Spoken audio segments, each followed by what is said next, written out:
بسم اللہ الرحمن الرحیم نحمده ونصلی ونسلم علی رسوله الکریم اما بعد فاعوذ باللہ من الشیطان الرجیم بسم اللہ الرحمن الرحیم وقال الذین لا يرجون لقاءنا لولا انزل علینا الملائکة او نرى ربنا لقد استكبروا في انفسهم وعتوا عتوا كبيرا یوم یرون الملائکة لا بشرى یومئذ للمجرمین ويقولون حجرا محجورا صدق اللہ مولانا العظیم رب اشرح لي صدری ويسر لي امری واحلل عقدة من لسانی یفقهوا قولی۔ 19ویں سپارے کے شروع میں سورۃ الفرقان ہے اور سورۃ الفرقان کے 2 رکوع 18ویں سپارے کے آخر میں ہیں۔ سورۃ الفرقان 6 رکوع اور 77 آیات پر مشتمل ایک مکی صورت ہے، اور اس سورہ مبارکہ کا مضمون یہ ہے کہ تمام کی تمام برکتیں عطا کرنے والا صرف اور صرف اللہ ہی ہے۔ ہر چیز کے اندر، دنیا کے مال و متاع میں، علم میں، عمل میں، ایمان کی توفیق دینے میں، غرض یہ کہ ہر چیز میں برکتیں صرف اور صرف اللہ ہی کی طرف سے ہیں، اللہ ہی برکت ڈالتا ہے۔ یہ اس صورت کا خاص مضمون ہے، اور اسی لفظ سے صورت کا آغاز ہوا۔ تبارک الذی نزل الفرقان علی عبدہ لیکون للعالمین نذیرا۔ بابرکت ہے وہ ذات جس نے فرقان، حق اور باطل کے درمیان میں فرق کرنے والا کلام یعنی قرآن مجید اپنے بندے حضرت محمد صلی اللہ تعالیٰ علیہ وسلم پر نازل فرمایا۔ اور کیوں نازل فرمایا؟ لیکون للعالمین نذیرا، تاکہ محمد صلی اللہ تعالیٰ علیہ وسلم سارے جہانوں والوں کو، سب جہان والوں کو تاکہ ڈرانے والے ہوں۔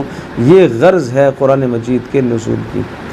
تو یہاں پر فرمایا تبارک الذی نزل الفرقان، چونکہ قرآن مجید خود ایک مبارک کلام ہے، بابرکت کلام ہے، اور رسول اکرم صلی اللہ تعالی وسلم کی برکت سے ہمیں یہ کلام ملا ہے، تو اللہ تبارک تعالیٰ نے انہی برکت کے الفاظ سے اس صورت کا آغاز کیا، اور پھر اپنا تعارف یوں کروایا، الذی لہ ملک السماوات والارض، آسمان و زمین کی سلطنت اور بادشاہت اللہ ہی کے پاس ہے، اور ولم یتخذ ولدا، اور اللہ تبارک تعالیٰ نے اپنے لیے کبھی اولاد کا انتخاب نہیں کیا، ولم یکن لہ شریک فی الملک، اور وہ برکتیں دینے والا اس کائنات میں اکیلا ہی ہے، اس کے ساتھ کوئی شریک نہیں ہے، اور ہر چیز کو اس نے پیدا کیا، اور ہر چیز کو ایک وقت مقررہ تک اس نے زندہ رکھنا ہے۔ وَاتَّخَذُوا مِن دُونِهِ آلِهَةً لَا يَخْلُقُونَ شَيْئًا وَهُمْ يُخْلَقُونَ۔ اور عجیب بات، قابل تعجب امر یہ ہے کہ ان لوگوں نے اللہ کے علاوہ اوروں کو اپنا رب بنایا اور برکت دینے والا بنایا، حالانکہ انہوں نے کچھ بھی نہیں پیدا کیا، وہ خود پیدا ہوئی مخلوق ہیں، وہ خود مخلوق ہیں، ان کے اندر خالق کا کوئی وصف نہیں ہے۔ وَلَا يَمْلِكُونَ لِأَنفُسِهِمْ ضَرًّا وَلَا نَفْعًا، اپنی ذات کے لیے نفع نقصان کے ذرہ برابر مالک نہیں ہیں، اپنی موت کے مالک نہیں ہیں، اپنی زندگی کے مالک نہیں ہیں، اور نہ موت کے بعد اٹھائے جانے پر انہیں کوئی اختیار ہے۔ یہ سارے اختیارات اللہ کے پاس ہیں، تو پھر یہ کیوں غیروں کو پوجتے ہیں، اور پھر یہ کیوں غیروں پر بھروسہ کیے ہوئے ہیں؟ پھر مشرکین کی جانب سے رسالت پر ہونے والے اعتراضات ذکر ہے، اور ان کا جواب ہے۔ ایک اعتراض یہ تھا، ان ھذا الا افک افتراہ وعانہ علیہ قوم آخرون فقد جاءوا ظلما وزورا، یہ کلام اس نے اپنی طرف سے گھڑ لیا ہے، اور کچھ یہودیوں نے اس کے ساتھ تعاون کیا اور مدد کی، اور یہ کلام آپ کے سامنے پیش کرتا ہے۔ تو کہا فقد جاءوا ظلما وزورا، یہ بہت بڑے ظلم کے مرتکب ہوئے، رسالت پر ایسا اعتراض کرنے والے، نبوت پر اعتراض کرنے والے، بہت بڑے ظلم کا ارتکاب انہوں نے کیا، اور بہت بڑے جھوٹ کا انہوں نے ارتکاب کیا۔ اور دوسرے مقام پر کئی جگہ پر اللہ پاک نے اس جواب کو ذکر فرمایا کہ اگر انہیں شبہ ہے کہ یہ اپنی طرف سے لایا ہے یا کسی سے مانگ کر لایا ہے کلام، تو تم بھی اس کی مثال لے کے آؤ، تم بھی عرب ہو اور تمہاری بھی یہ زبان ہے، تم بھی زبان کے اندر فصاحت اور بلاغت کی بلندیوں کو پہنچتے ہو، اس کی مثال لاؤ۔ کبھی یوں کہتے اساطیر الاولین اکتتبها فہی تملی علیہ بکرۃ واصیلا، کہ یہ صبح و شام اس کے سامنے کوئی آ کے پڑھتا ہے اور یہ آ کے لوگوں کو سنا دیتا ہے۔ قل، جواب دیجئے، انزلہ الذی یعلم السر فی السماوات والارض، اس پروردگار نے یہ کلام اتارا ہے جو آسمان اور زمین کی ہر پوشیدہ بات کو جانتا ہے، وہ تمہیں عذاب دے سکتا ہے لیکن بخشنے والا مہربان ہے۔ دوسرا سوال یہ آیا، وقالوا ما لهذا الرسول، یہ کیسا رسول ہے؟ رسالت پر اعتراض کرنے والے کہتے ہیں یہ تو کھاتا پیتا ہے، رسول تو ایسا ہو جو اس دیواجی سلسلے سے بھی پاک ہو، کھانے پینے کے سلسلے سے پاک ہو، انسانی خواہشات سے پاک ہو۔ لولا انزل علیہ کنز لولا انزل الیہ ملک فیکون معه نذیرا، اس کے پاس کوئی فرشتہ اترنا چاہیے اور فرشتہ اس کے آس پاس اس کی رسالت کی گواہی دیتا ہو۔ او یلقا الیہ کنز، یا یہ ہے کہ کوئی خزانہ اس کے پاس ہو یا کوئی باغات اور محلات اس کے پاس ہوں، یہ ایک فقیر انسان ہے، اس کی نبوت کو ہم تسلیم نہیں کریں گے۔ یہ 4 اعتراضات انہوں نے کیے۔ اللہ نے فرمایا وقال الظالمون، یہ ظالم لوگ یوں کہتے ہیں، ان تتبعون الا رجلا مسحورا، کہ رسول پاک صلی اللہ علیہ وسلم کو مسحور قرار دیا انہوں نے یہ کہہ دیا کہ رسول پر جادو ہوا ہے، مسحور ہے یہ۔ انظر کیف ضربوا لک الامثال، دیکھیں کس طرح سے یہ تیرے لیے مثالیں اور اعتراضات کرتے ہیں۔ فضلوا فلا يستطيعون سبیلا،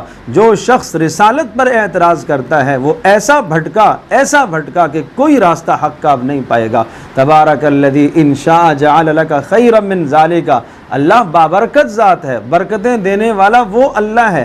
اگر اللہ تبارک تعالی اللہ چاہے گا جب تو آپ کو اس دنیا کے باغات سے، دنیا کے اقتدار سے، دنیا کے مال و متاع سے زیادہ بہتر آپ کو جنت کی نعمتیں عطا فرمائے گا۔ اور یہ سمجھایا کہ اصل برکتوں کا اصل محل وہ جنت ہے اور تکلیفوں کا اصل محل وہ جہنم ہے۔ اس دنیا میں اگر ایمان والوں پر تکلیفیں آئی ہیں تو وہ عارضی تکلیفیں ہیں، اور اس دنیا میں اگر کافروں کو کوئی نعمتیں ملی ہوئی ہیں اور مال و متاع میں کثرت اور زیادتی ملی ہوئی ہیں تو یہ سمجھنا چاہیے کہ یہ حقیقت میں برکت کی جگہ نہیں ہے، اصل برکت کی جگہ آخرت ہے، جنت ہے۔ اور دنیا میں تکلیفیں، یہ تکلیفیں اصل نہیں ہے، اصل تکلیف کی جگہ جو ہے وہ آخرت ہے، اس بات کو سمجھنا چاہیے۔ اس لیے پھر کچھ جنت اور جہنم کے مناظر ذکر فرمائے۔ وقال الذين لا يرجون لقاءنا لولا انزل علينا الملائكة او نرى ربنا، یہ اعتراض رسالت پر اس طرح سے اعتراض کرتے ہیں اور یوں کہتے ہیں لولا انزل علينا الملائكة، براہ راست فرشتے ہمارے پاس آئیں اور ہم ان کی بات سنیں، ہم ان کا کلام سنیں، ہم جبریل کو دیکھیں تو تب، یا ہم براہ راست اللہ کو دیکھیں تو تب ہم مانیں گے۔ لقد استكبروا في انفسهم وعتوا عتوا كبيرا، اور یہ بہت تکبر کی باتیں ہیں اور حد سے تجاوز کیے ہوئے ہیں۔ اور انہیں یہ پتہ ہونا چاہیے کہ جب فرشتوں کا نزول ہوگا یا اللہ تبارک تعالیٰ کی تجلیات ظاہر ہوں گی تو وہ وقت پھر عذاب کا ہوگا، وہ وقت محاسبے کا ہوگا قیامت کے دن۔ اس دن ایمان لانے کا کسی کو موقع نہیں دیا جائے گا۔ وَيَوْمَ يَعَضُّ الظَّالِمُ عَلَى يَدَيْهِ يَقُولُ يَا لَيْتَنِي اتَّخَذْتُ مَعَ الرَّسُولِ سَبِيلًا، اس دن ظالم اپنے ہاتھوں کو منہ میں دے کر چبائے گا، انگلیوں کو چبائے گا اور کہے گا ہائے کاش میں دنیا میں رسول کی صحبت اختیار کر لیتا، کاش میں رسول کے ساتھ ایمان لے آتا، کاش میں رسول پر ایمان لے آتا، ہائے افسوس میں فلاں کو دوست نہ بناتا جس نے دنیا میں مجھے ورغلایا، جس نے دنیا میں مجھے گمراہ کیا۔ یہ اشارہ اس بات کی طرف ہے کہ جو آدمی اس دنیا میں بری صحبت کو اختیار کرتا ہے، بری مجلس کو اختیار کرتا ہے، برے دوستوں کو اپناتا ہے، قیامت کے دن اس کو شرمندگی ہوگی اور اس کے لیے ذلت اور پستی اور رسوائی کے اسباب سامنے آ جائیں گے۔ اس وقت وہ تمنائیں کرے گا ہائے کاش میں دنیا میں رسول کو دوست بنا لیتا، رسول کی اتباع کر لیتا، دینداروں کو میں دوست بنا لیتا، لیکن اس وقت یہ ندامت کام نہیں آئے گی۔ اور پھر رسول کی پکار ذکر فرمائی، وقال الرسول یا رب ان قوم اتخذوا هذا القرآن مہجورا، رسول بھی یہ کہے گا کہ اے اللہ میری قوم نے قرآن کو چھوڑا ہوا تھا۔ تفسیر روح المعانی میں لکھا ہے، علامہ علوسی رحمۃ اللہ علیہ ارشاد فرماتے ہیں جس شخص نے قرآن مجید کا تلفظ نہ سیکھا اس نے بھی قرآن کو چھوڑا ہوا ہے، جس نے تلفظ سیکھا معنی نہ سیکھا اس نے بھی قرآن کو چھوڑا ہوا ہے، اور جس نے معنی سیکھا لیکن اس پر عمل نہ کیا اس نے بھی قرآن کو چھوڑا ہوا ہے، جس نے معنی سیکھا تدبر نہ کیا اس نے بھی قرآن کو چھوڑا ہوا ہے، اور جس نے اس کو حکم تسلیم نہ کیا فیصلوں میں اس نے بھی قرآن کو چھوڑا ہوا ہے، اور جس نے اس سے شفا حاصل نہ کی اس نے بھی قرآن کو چھوڑا ہوا، اور جس نے نشر و اشاعت میں محنت نہ کی اس نے بھی قرآن کو چھوڑا ہوا۔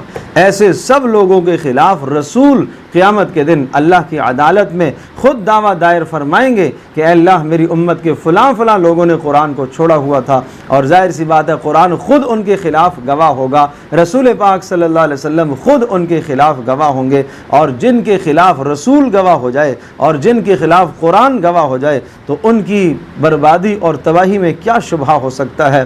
اور اس کے بعد گزشتہ اقوام کے کچھ حالات سنائے، حضرت موسیٰ علیہ السلام اور ان کے بھائی حضرت ہارون علیہ السلام کا تذکرہ، اور اسی طرح سے گزشتہ قوموں کا حضرت نوح علیہ السلام اور قوم عاد اور قوم سمود، ان تمام انبیاء علیہ السلام کی قوموں کا تذکرہ کر کے، ان اقوام کا تذکرہ کر کے کہا جب انہوں نے نافرمانیاں کی اور اللہ تبارک تعالیٰ کی مخالفت کی تو وَكُلًّا تَبَّرْنَا تَتْبِيرًا، ہم نے سب کو اکھیڑ کے پھینک دیا اور سب کو نیست و نابود کر دیا اور سب کا نام و نشان ہم نے مٹا دیا۔ اور پھر اللہ تبارک تعالیٰ نے عذاب کے چند دلائل ذکر فرمائے، جس رب نے یہ دنیا میں نظام قائم فرمایا وہ قیامت کے دن اٹھا بھی سکتا ہے اور قیامت کے دن عذاب دینے کی بھی قدرت رکھتا ہے۔ أَلَمْ تَرَ إِلَىٰ رَبِّكَ كَيْفَ مَدَّ الظِّلَّ وَلَوْ شَاءَ لَجَعَلَهُ سَاكِنًا ثُمَّ جَعَلْنَا الشَّمْسَ عَلَيْهِ دَلِيلًا، دن کو کس نے ٹھہرایا اور اسی طرح سے رات کون لے کے آتا ہے اور تمہیں سکون کی نیند کون سلاتا ہے، اور دن میں تم اٹھ جاتے ہو اپنے گھروں سے نکلتے ہو معاش کے لیے، اسی طرح سے قیامت کے دن تم اٹھو گے۔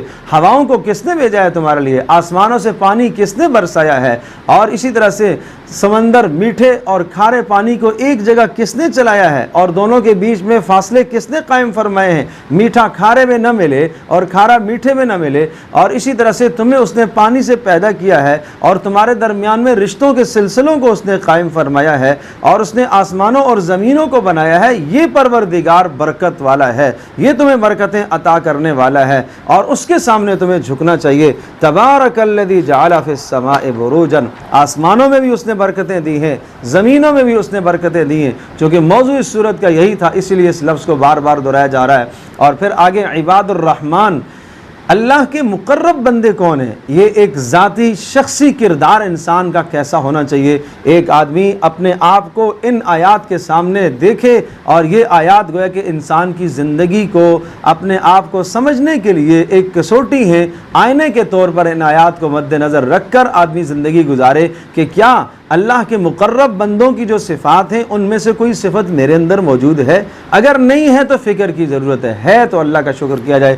یہ 13 صفات ہیں۔ نمبر 1، یمشون علی الارض ہونا، بڑی تواضع کے ساتھ زمین میں چلتے ہیں، انکساری کرتے ہیں، تکبر نہیں کرتے۔ نمبر 2، وَإِذَا خَاطَبَهُمُ الْجَاهِلُونَ قَالُوا سَلَامًا، جب کوئی الجھتا ہے ان کے ساتھ تو سلامتی کی بات کرتے ہیں، جاہل کے ساتھ، انجان کے ساتھ، الجھنے والے کے ساتھ، بحث مباحثہ کرنے والے کے ساتھ، جھگڑا کرنے والے کے ساتھ وہ جھگڑا نہیں کرتے، وہ الجھتے نہیں ہیں، سلامتی کی بات کہہ کر کنارے ہو جاتے ہیں۔ والذین یبیتون لربہم، تیسری صورت یہ بتائی، صفت یہ بتائی، راتوں کو قیام میں کبھی کھڑے ہوتے ہیں، کبھی سجدوں میں ان کی راتیں گزرتی ہیں۔ اور والذین یقولون ربنا اصرف عنا عذاب جہنم، اور اسی طرح سے جو قیامت کے یعنی جہنم کے عذاب سے اللہ کی حفاظت اور پناہ مانگتے ہیں، اور ہر وقت یہ دعائیں کرتے ہیں کہ اے اللہ ہمیں جہنم کے عذاب سے بچا لے، اور جہنم کا عذاب بڑا سخت ہے۔ والذین اذا انفقوا، اور اسی طرح سے جب وہ خرچ کرتے ہیں اللہ کی راہ میں مال تو اسراف نہیں کرتے، اعتدال کے ساتھ خرچ کرتے ہیں، درمیانہ روی اختیار کرتے ہیں۔ والذین لا يدعون مع اللہ الہا آخر، اللہ کے ساتھ کسی کو شریک نہیں ٹھہراتے۔ ولا یقتلون النفس، ناحق قتل نہیں کرتے۔ ولا یزنون، بے حیائی فحاشی زنا کے قریب نہیں جاتے۔ اور جس نے ایسے جرائم کر لیے اس کو آخرت میں بہت بڑا عذاب ہوگا۔ ہاں جس نے توبہ کی اور توبہ کے بعد نیک اعمال کیے تو نہ صرف اس کی توبہ قبول ہوگی بلکہ اس کے گناہوں کو نیکیوں میں اللہ تبدیل کرے گا۔ اور والذین لا یشہدون الزور، اللہ کے مقرب کون ہیں؟ جو گواہی جھوٹی گواہیاں نہیں دیتے اور جھوٹی باتوں کے اندر نہیں شامل ہوتے۔ وَإِذَا مَرُّوا بِاللَّغْوِ مَرُّوا كِرَامًا، اور بیہودہ مجالس سے اگر گزر ہو تو شرافت سے گزر جاتے ہیں، بیہودہ کام میں کسی بھی قسم کی شمولیت اختیار نہیں کرتے۔ وَالَّذِينَ إِذَا ذُكِّرُوا بِآيَاتِ رَبِّهِمْ، ان کے سامنے اللہ کی آیتیں اگر پڑھی جائیں، لَمْ يَخِرُّوا عَلَيْهَا صُمًّا وَعُمْيَانًا، وہ اندھے گونگے بہرے نہیں ہو جاتے، اللہ کی آیات کے اندر غور و فکر کرتے ہیں، تدبر کرتے ہیں، سوچتے ہیں، سمجھنے کی کوشش کرتے ہیں۔ قرآن اللہ کا پیغام ہے، اسے سمجھنے کی کوشش کرتے ہیں۔ یہ اللہ کے مقرب بندے کی نشانی ہے کہ وہ قرآن کو سمجھنے کی کوشش کرتا ہے۔ آج ہم اسے پڑھتے ہیں، اس لیے پڑھتے ہیں کہ پڑھنے سے ثواب ہوتا ہے، تلاوت کرتے ہیں، ثواب کا کام ہے۔ کوئی مر گیا ہم تلاوت کریں گے، اسی طرح سے کوئی کسی چیز کا افتتاح کرنا ہے، اس موقع پر ہم تلاوت کر لیں گے۔ باقی یہ اللہ کی طرف سے ہدایت نامہ ہے، اس کو مجھے سمجھنے کی ضرورت ہے، سمجھنے کی کوشش کرنی چاہیے، اس کی طرف کسی کا دھیان نہیں ہے، یہ دھیان کرنے کی ضرورت ہے۔ عباد الرحمن اللہ کے مقرب لوگوں کی یہ صفت ہے جو قرآن کو سمجھنے کی کوشش کرتے ہیں۔ والذین یقولون ربنا هب لنا من ازواجنا وذریاتنا قرۃ اعین، جو اپنے لیے اور اپنی اولادوں کے لیے اور اپنی بیویوں کے لیے یہ دعائیں کرتے ہیں، اے اللہ ان کو ہماری آنکھوں کی ٹھنڈک بنا۔ ان کی تربیت کی محنت بھی کرتے ہیں اور اللہ سے دعائیں بھی مانگتے ہیں، اور یہ دعائیں مانگتے ہیں کہ اے اللہ ان کو تو نیک لوگوں کا مقتدا، راہبر، رہنما، ہماری اولادوں کو تو نیک لوگوں کا پیشوا اور متقیوں کا رہنما بنا۔ یہ مقرب لوگوں کی صفات ہے کہ متقیوں کا امام بن جائے، اولاد متقی ہو جائے، متقیوں کی مقتدا بن جائے، متقیوں کی رہبر اور رہنما بن جائے، یہ مقصود ہے۔ فرمایا ایسوں کو اللہ پاک نے جنت میں بالا خانے دینے ہیں، اور ہر طرف سے ان کے لیے سلامتی کا پیغام آئے گا، اور ہمیشہ ہمیشہ اس عزت کے اندر وہ رہیں گے۔ اس کے بعد سورہ شعراء ہے۔ سورہ شعراء 11 رکوع اور 227 آیات پر مشتمل ہے۔ سورۃ البقرہ کے بعد یہ سورت ہے جس کی آیات بہت زیادہ آیات ہیں، لیکن یہ کہ اس کی آیات سورۃ البقرہ کے مقابلے میں چھوٹی چھوٹی آیات ہیں، مختصر آیات ہیں، اس لیے تعداد کے اعتبار سے اس کی آیات زیادہ ہیں، 227 آیات ہیں اور 11 رکوعوں پر مشتمل ہے۔ اور اس سورت کا جو مضمون ہے وہ مضمون ہے انبیاء علیہ السلام کی قوموں کو دعوت، انبیاء علیہ السلام کی قوموں کو دعوت اور ان کو اللہ کی وحدانیت کی طرف بلانا۔ اس مضمون کو یہ سورت بہت اہم طریقے سے اور بہت احسن اور فصاحت اور بلاغت کے انداز سے ذکر کر رہی ہے۔ چنانچہ شروع مضمون یہاں سے ہے، حضرت موسیٰ علیہ السلام نے اپنی قوم کو کیسے دعوت دی، اور موسیٰ علیہ السلام کا سابقہ 2 قسم کے لوگوں سے تھا، یعنی 2 اقوام سے تھا۔ ایک موسیٰ علیہ السلام کی اپنی قوم جو بنی اسرائیل سبطی بھی کہلاتے ہیں، اور ایک دوسری قوم فرعونی قوم جو قبطی کہلاتے ہیں۔ تو دونوں کی طرف موسیٰ علیہ السلام مبعوث ہوئے، اور دونوں کو موسیٰ علیہ السلام نے کن کلمات کے ساتھ دعوت دی اور سامنے سے کیا حالات آئے، کیا سختیاں آئیں، وہ تفصیل یہاں پر مذکور ہے۔ اور اسی قسم کا مضمون سورہ طٰہٰ کے اندر بھی پیچھے تفصیل سے گزر چکا، اس وقت ہم اس مضمون کے سارے کا اعادہ نہیں کریں گے۔ اور پھر اسی طرح سے موسیٰ علیہ السلام کا اپنی قوم کے ساتھ یعنی بنی اسرائیل کے ساتھ کیا مکالمہ ہے، اس مکالمے کو بھی اللہ تبارک و تعالیٰ نے یہاں پر ذکر فرمایا۔ اور پھر حضرت ابراہیم علیہ السلام کی دعوت، ابراہیم علیہ السلام کی دعوت کا بھی کچھ حصہ 17 سپارے کے اندر سورۃ الانبیاء میں بھی آیا تھا۔ انہوں نے ابراہیم علیہ السلام نے اپنی قوم سے اور خاص طور پر اپنے والد سے جو بت فروش تھے، کفر پر تھے، ان سے یہ کہا اذ قال لأبیہ وقومہ ما تعبدون، کس چیز کی تو بندگی کرتے ہو؟ انہوں نے کہا ہم تو ان بتوں کی پوجا کرتے ہیں اور ہم اپنے آباء و اجداد سے اسی طرح سے چلے آ رہے ہیں۔ ابراہیم علیہ السلام نے کہا کیا ان کی تم پوجا کرتے ہو جو نہ سمجھتے ہیں، نہ سنتے ہیں، نہ دیکھتے ہیں، نہ نفع کے مالک نہ نقصان کے مالک، یہ کیسی باتیں تم کرتے ہو؟ ابراہیم علیہ السلام نے فرمایا میں تو ان کو نہیں مانتا، میں تو اس پروردگار کو مانتا ہوں، اس رب کو مانتا ہوں۔ اپنے رب کا تعارف کرایا، الذی خلقنی، جس نے مجھے پیدا کیا، جس نے مجھے رہنمائی دی، جو مجھے کھلاتا ہے پلاتا ہے، جب میں بیمار ہوتا ہوں مجھے شفا دیتا ہے، اور جو مجھے موت بھی دے گا اور موت کے بعد مجھے اٹھائے گا بھی، اور میں امید رکھتا ہوں کہ وہ میرے گناہوں کو قیامت کے دن معاف کرے گا۔ ابراہیم علیہ السلام نے اس طرح سے اپنے رب کا تعارف فرمایا، اور رب ہب لی حکما والحقنی بالصالحین، اے اللہ مجھے حکمت اور بصیرت عطا فرما اور نیکوکاروں میں مجھے میرا شمار فرما، اور اے اللہ واجعل لی لسان صدق فی الآخرین، اور پیچھوں میں میرا اچھا تذکرہ چھوڑ دے، واجعلنی من ورثۃ جنت النعیم، اور اے اللہ مجھے جنت کا وارث بنا اور میرے باپ کی بخشش فرما۔ یہ اس وقت کی بات ہے کہ جب معلوم نہیں تھا کہ یہ ایمان لائے گا یا نہیں، جب خاتمہ کفر پر ہونا یقینی ہو گیا تو اس کے بعد ابراہیم علیہ السلام نے اپنے والد کے لیے استغفار کرنا چھوڑ دیا۔ وَلَا تُخْزِنِي يَوْمَ يُبْعَثُونَ، اس دن مجھے رسوا نہ کرنا، يَوْمَ لَا يَنْفَعُ مَالٌ وَلَا بَنُونَ إِلَّا مَنْ أَتَى اللَّهَ بِقَلْبٍ سَلِيمٍ۔ آج جو مال پر گھمنڈ کرتے ہیں، اولاد پر گھمنڈ کرتے ہیں، اس دن نہ اولاد کام آئے گی نہ مال کام آئے گا۔ کام کیا ہے؟ الا من اتى اللہ بقلب سلیم، بخشا وہ جائے گا جو قلب سلیم لے کر اللہ کے ہاں آیا۔ قلب سلیم کیا ہوتا ہے؟ قلب سلیم اس قلب کو کہا جاتا ہے کہ جس قلب میں اللہ کے علاوہ کسی اور کی محبت نہ ہو، اللہ کی محبت، اللہ کے رسول کی محبت تمام محبتوں کے اوپر ہو اور غالب ہو۔ ہاں، خاندان سے، اولادوں سے، مال سے، قرابت داروں سے، باقی چیزوں سے محبت کرنا منع نہیں ہے، لیکن وہ سب کی سب محبتیں اللہ اور اس کے رسول کی محبت کے تابع ہوں۔ نمبر 2، قلب سلیم وہ ہوگا جس کے اندر حسد نہ ہو، جس میں کینہ نہ ہو، جس میں بغض نہ ہو، جس میں نفرت نہ ہو، جس میں عداوت نہ ہو، اور ان تمام کی تمام امراض سے، استکبار، تکبر، عجب، ان تمام چیزوں سے وہ دل صاف ستھرا ہو، یہ قلب سلیم کہلاتا ہے۔ تو قلب سلیم جو اللہ کے یہاں لے کر آئے گا اس کو نجات ملے گی۔ پھر اس کے بعد حضرت نوح علیہ السلام کی دعوت، میں نے عرض کیا کہ انبیاء علیہ السلام کی دعوت ہے، اور 5 اقوام اور 5 انبیاء، اولو العزم انبیاء جو کہلاتے ہیں، ان کی دعوتوں کا یہاں پر ذکر ہے۔ کذبت قوم نوح المرسلین اذ قال لهم نوح الا تتقون، حضرت نوح علیہ السلام کو ان کی قوم نے جھٹلایا، اور جب نوح علیہ السلام نے کہا کہ تم اللہ تبارک و تعالیٰ کا ڈر نہیں اختیار کرتے، تم کیوں شرک میں مبتلا ہو، اور میں تمہارے لیے صاف صاف اللہ کی طرف سے رسول ہوں، اور اللہ سے ڈرو اور میری اطاعت کرو، اور اس پر میں تم سے کسی اجر کا مطالبہ نہیں کرتا، مجھے میرا اللہ اجر دے گا۔ تو نبیوں کی دعوت، قوم کے جواب، نبیوں کی دعوت، قوم کے جواب، یہاں یہ مضمون ذکر ہے۔ قوم نے کیا کہا؟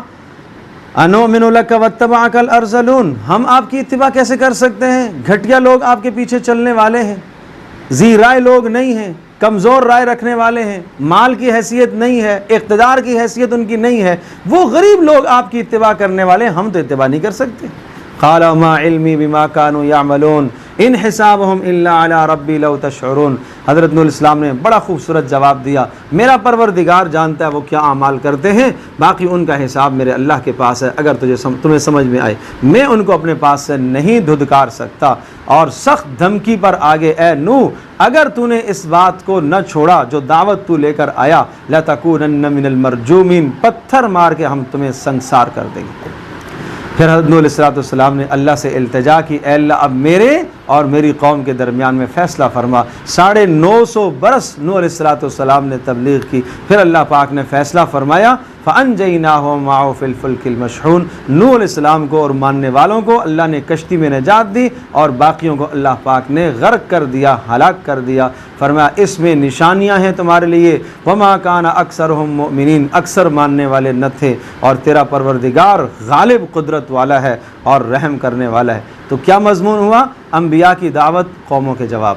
اب اس کے بعد حضرت ہود علیہ السلام کی دعوت، اذ قال لهم اخوهم ہود الا تتقون، ہود نے بھی یہی کہا اللہ کا ڈر اختیار کرو، میں اللہ کا رسول ہوں، میں تم سے کوئی اجر کا مطالبہ نہیں کرتا، مجھے اللہ ہی اجر دے گا، اور تمہارے جرائم کیا ہیں ان جرائم پر غور تو کرو۔ اتبنون بکل ریع آیۃ تعبثون وتتخذون مصانع لعلکم تخلدون، بلند و بالا عمارتیں بناتے ہو اور اپنی ہر جگہ پر نشانیاں اور تکبر کی غرض سے بلند و بالا عمارتوں کو بنا کر اپنے لیے بطور فخر ان کو شمار کرتے ہو، یہ کون سی چیز ہے؟ یہ کیا چیز قابل فخر ہے؟ وَإِذَا بَطَشْتُمْ بَطَشْتُمْ جَبَّارِينَ، ظلم کرتے ہو، اللہ سے نہیں ڈرتے ہو۔ اللہ نے تمہیں کیا کچھ دے رکھا ہے، اللہ نے تمہیں جانور بھی دے رکھے، اولادیں بھی دے رکھی، اللہ نے قسم قسم کے باغات بھی دے رکھے، اور پھر کہنے لگے سواء علینا اوعظت ام لم تکن من الواعظین، اے ہود تو نصیحت کر یا نہ کر، ہم نے نہیں سمجھنا، ہمیں تیری بات سمجھ میں نہیں آتی، اور کوئی عذاب نہیں آئے گا۔ تو اللہ تبارک و تعالیٰ نے پھر عذاب بھیجا، فَكَذَّبُوهُ فَأَهْلَكْنَاهُمْ، اللہ نے ان کو ہلاک کیا۔ اس میں بھی تمہارے لیے بڑی نشانی ہے۔ پھر حضرت صالح علیہ السلام کی دعوت، انہوں نے بھی یہی جملے کہے، میں اللہ کا رسول ہوں اور میری اطاعت کرو، اللہ سے ڈرو، میں تم سے اجر نہیں مانگتا، اجر مجھے میرا اللہ دے گا۔ أَتُتْرَكُونَ فِي مَا هَاهُنَا آمِنِينَ، جرائم تمہارے کیا ہیں کہ یہ بلند و بالا جو محلات تم بنا رکھتے ہو، اور جو تمہارے پاس باغات ہیں اور کھیتیاں ہیں، اور یہ سب چیزیں تمہارا کیا خیال ہے یہ ہمیشہ ہمیشہ رہیں گی؟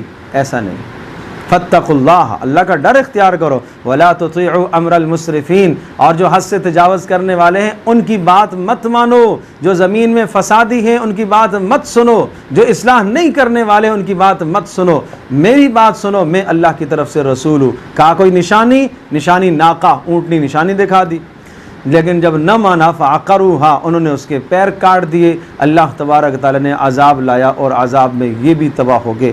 کذبت قوم لوط المرسلین، حضرت لوط علیہ السلام کی دعوت، انہوں نے بھی یہی کہا میں اللہ کا رسول ہوں اور اللہ کی اطاعت کرو، اللہ کی فرما برداری، اللہ کا ڈر اختیار کرو اور میری اطاعت کرو، میری بات مانو، میں تم سے اجر نہیں مانگتا۔ جرم تمہارا یہ ہے کہ بے حیائی اور فحاشی کی انتہا کو تم پہنچ گئے ہو۔ وَتَذَرُونَ مَا خَلَقَ لَكُمْ رَبُّكُم مِّنْ أَزْوَاجِكُم، جنسی تسکین کے جو جائز ذرائع تھے ان کو چھوڑ کر تم ناجائز ذرائع کے اندر، فطرت کے خلاف امور کے اندر لگ گئے ہو۔ یاد رکھنا اگر تم نے ایسا کیا تو سخت خسارہ ہے۔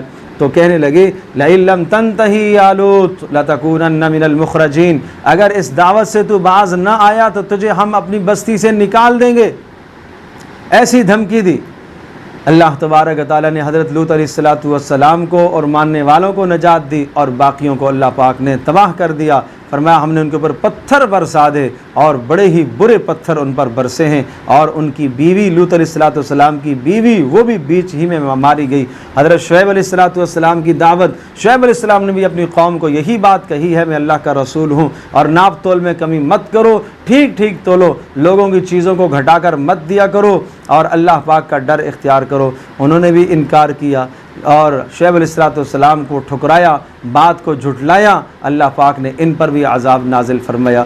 اس کے بعد اللہ نے قرآن مجید کے نزول کا ذکر کیا، یہ اقوام کے تذکرے کر کے اور نبیوں کی دعوت قوموں کے جواب، نبیوں کی دعوت قوموں کے جواب اور ہلاکتوں کے مختصر تذکرے کے بعد یہ قرآن عظیم الشان کلام اللہ نے آپ کو دیا ہے، اس کے ذریعے سے آپ لوگوں کو ڈرائیے، اس کے ذریعے سے آپ دعوت دیجئے۔ کہاں سے شروع کرنا ہے؟ وَأَنذِرْ عَشِيرَتَكَ الْأَقْرَبِينَ، دعوت قرابت داروں سے آپ شروع کیجئے۔ وَاخْفِضْ جَنَاحَكَ لِمَنِ اتَّبَعَكَ مِنَ الْمُؤْمِنِينَ، اور اپنے ایمان والے جو آپ کی بات ماننے والے ہیں ان کے سامنے آپ تواضع اختیار کیجئے۔ نبی تو تواضع کی انتہا پر ہوتا ہے، نبی تو تواضع ہی تواضع اختیار کرتا ہے۔ وَاخْفِضْ جَنَاحَكَ، یعنی ان کے ساتھ آپ نرم گوشہ رکھیے۔ فَإِنْ عَصَوْكَ فَقُلْ إِنِّي بَرِيءٌ مِّمَّا تَعْمَلُونَ، اور اگر تیری نافرمانی کرتے ہیں، کوئی تیری بات نہیں مانتا تو آپ یہ کہیے میں تمہارے اعمال سے بری ہوں، اور آپ اپنا بھروسہ اللہ پر کیجئے۔ وَتَوَكَّلْ عَلَى الْعَزِيزِ الرَّحِيمِ، اس اللہ پر جو غالب ہے، مہربان ہے، جو راتوں کو جب آپ اٹھتے ہیں اللہ پاک اس وقت آپ کے اس زاریوں کو، آہوں کو، بکاؤں کو اللہ پاک سن رہا ہوتا ہے۔ إِنَّهُ هُوَ السَّمِيعُ الْعَلِيمُ، وہ سننے والا اور جاننے والا ہے۔ پتہ چلا کہ ایک داعی شخص کو، ایک دعوت دینے والے کو، ایک دین کی محنت اور دین کا کام کرنے والے کے لیے اس صورت کا مطالعہ بڑا ضروری ہے کہ کس طرح سے انبیاء نے اپنی قوموں کو دعوت دی اور کیسی کیسی سختیاں قوموں کی طرف سے آئیں، اور پھر انبیاء علیہ السلام نے کیسا صبر کیا اور رسول پاک صلی اللہ علیہ وسلم کی دعوت کے کیا اسلوب تھے۔ تو میں عرض کر رہا ہوں کہ یہ اولو العزم پیغمبروں کی دعوت کے اسلوب اللہ نے یہاں پر ذکر فرمائے۔ اور اس کے بعد سورۃ النمل ہے۔ سورۃ النمل یہ سورہ مبارکہ 7 رکوعوں اور 93 آیات پر مشتمل ایک سورت ہے، اور اس کا کچھ حصہ 19ویں سپارے میں ہے اور کچھ حصہ 20ویں سپارے میں ہے۔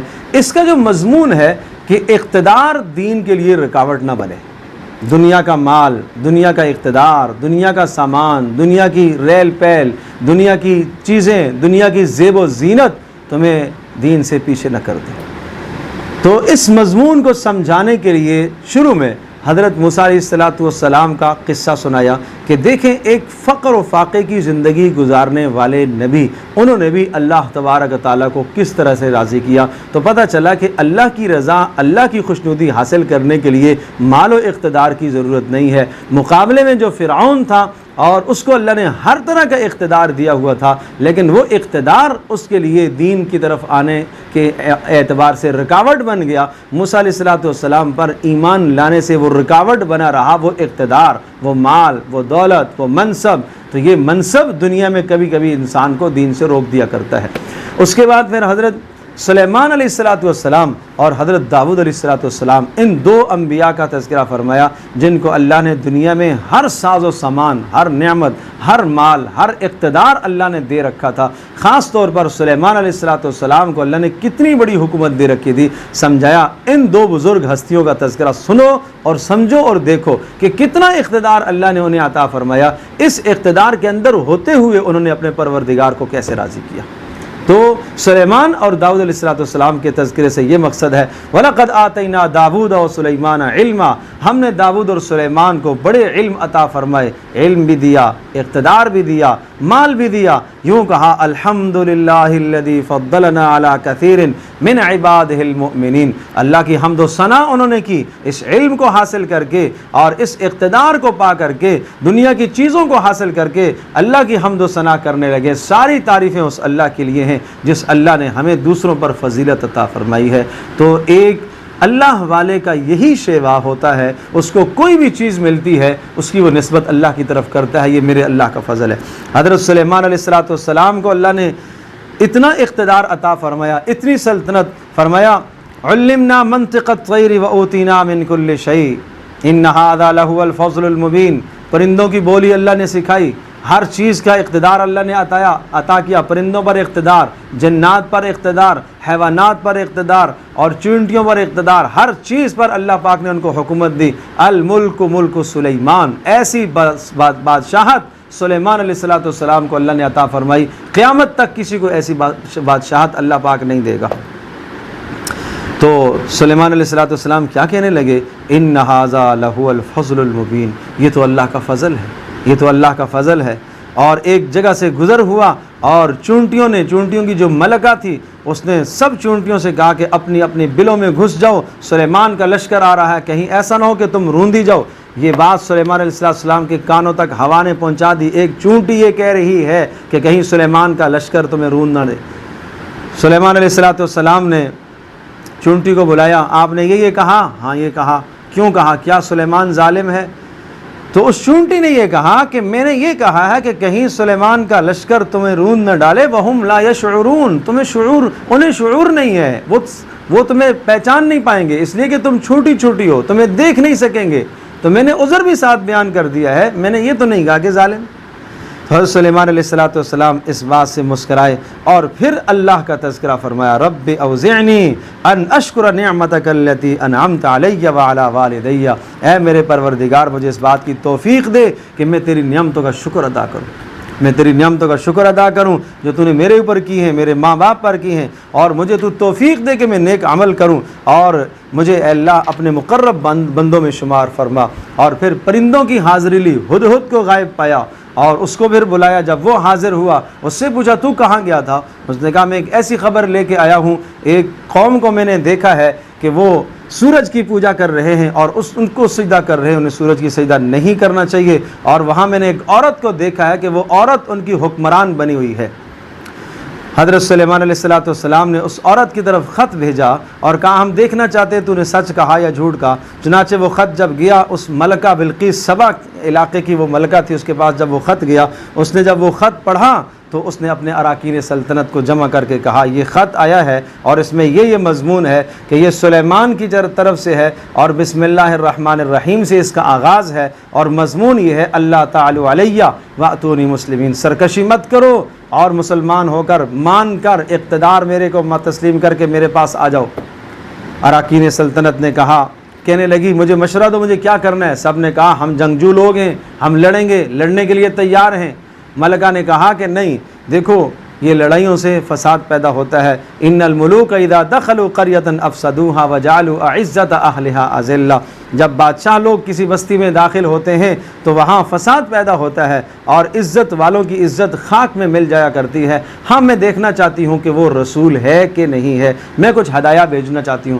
حضرت سلیمان علیہ السلام کی طرف اس نے بڑے ہدایہ بھیجے اور اپنے خادموں کو، نوکروں کو ہدیے سونے اور چاندی اور ہیرے اور جواہرات دے کر بھیجے۔ سلیمان علیہ السلام کے پاس جب وہ ہدایہ لے کر پہنچے تو دیکھا وہ سارے کے سارے ہدایہ اور ہدیے سونے چاندی ہیرے جواہرات جو سروں پر رکھے ہوئے تھے سلیمان علیہ السلام کے، یہاں تو وہ پیروں کے نیچے روندے جا رہے۔ یہ سمجھانا مقصد تھا کہ یہ اس اقتدار کی، اس مال کی، اس دولت کی، اس سے زیب و زینت کی، ان دنیا کی چیزوں کی کوئی وقعت نہیں ہے، اللہ کے ہاں کوئی وقعت نہیں ہے۔ یہ تو ہمارے ہاں پیروں کے نیچے روندنے والی چیز ہے۔ اصل چیز اللہ کا بندہ بن کر رہنا ہے، اصل چیز اللہ کی بندگی ہے۔ اور پھر جنوں کی حکومت، عفریت من الجن، سلیمان علیہ السلام نے کہا کون اس کا عرش میرے پاس لے کے آئے گا، تخت لے کے آئے گا؟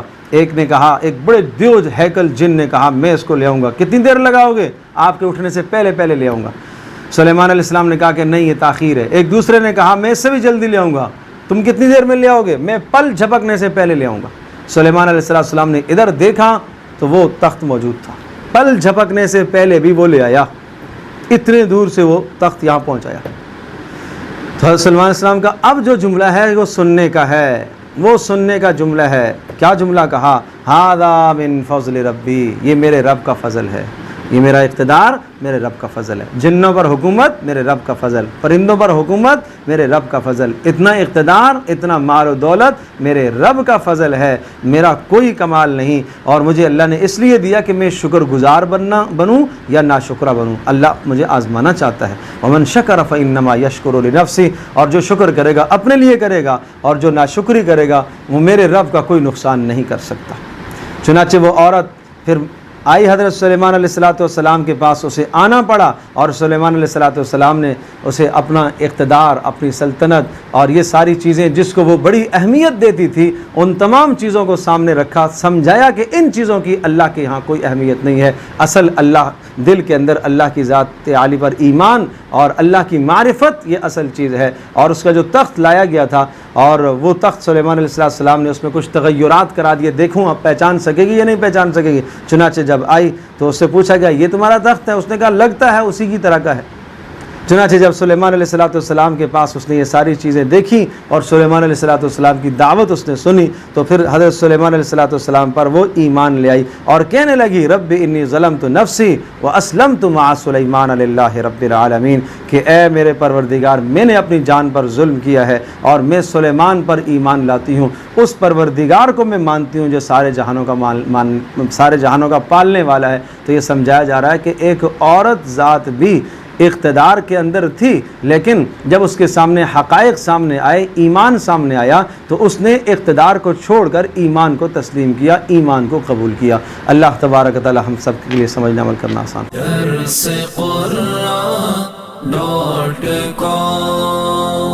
www.darsequran.com